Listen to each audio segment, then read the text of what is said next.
Jack produce on the beats.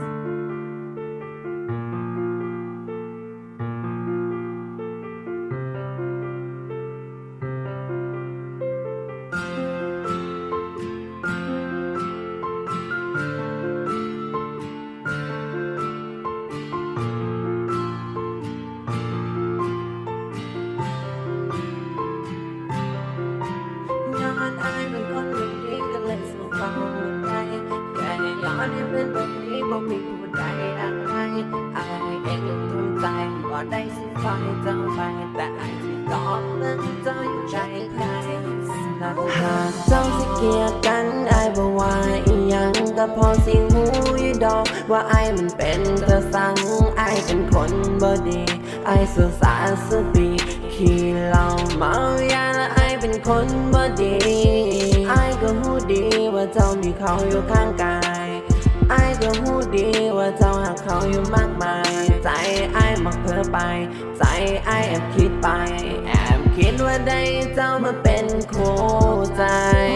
นางกันเทียใดเจ้าบอกเคยหันมองบอกเคยจะแลเลี้ยวในทุกฉากทุกตอนถึงเจ้าบอกอ่อนสอนถึงเจ้าบอกเคยมองแต่อยากให้หัวไว้ว่าอายมักเจ้าเดินงามงอเขาเป็นผู้เบาเรียบร้อยหน้าตาก็ดีไอเป็นผู้เบาผู้ให้สิสู้เขาได้ดีสิเฮ็ดจังใดบัดทีนี้สิเฮ็ดจังใดบัดทีนี้ก็บอกมันแน่ก็บอกมันแน่สักวิธีสิเฮ็ดย้อนอายเป็นคนบ่ดีก็เลยสู้เขาบ่ได้ไก่ย้อนให้เป็นแบบนี้บ่มีผู้ใดอยากไกลอายเองทำใจบ่ได้สิไปเจ้าไปแต่อายสิตอบเบิ่งเจ้าอยู่ไกลไกลสำนั้นก็พออายเป็นคนบ่ดีก็เลยสู้เขาบ่ได้ไก่ย้อนให้เป็นแบบนี้บ่มีผู้ใดอยากไกลอายเองทำใจบ่ได้สิไปเจ้าไปแต่อายสิตอบเบิ่งเจ้าอยู่ไกลไกลสำนั้นการที่เฮาแอบรักเป็นอีหยังที่ทรมานแต่เป็นอีหยังน้อ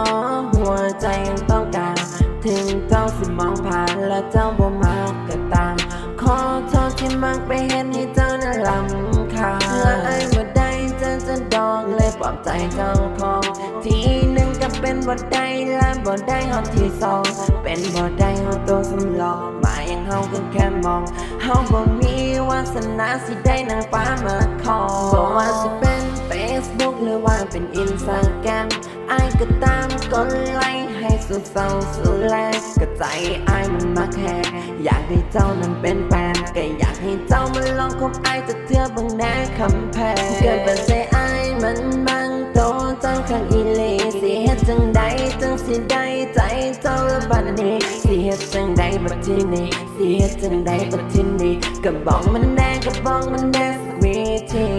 สิเฮ็ดจังใดเป็นคนบ่ดีก็เลยสู้เขาบ่ได้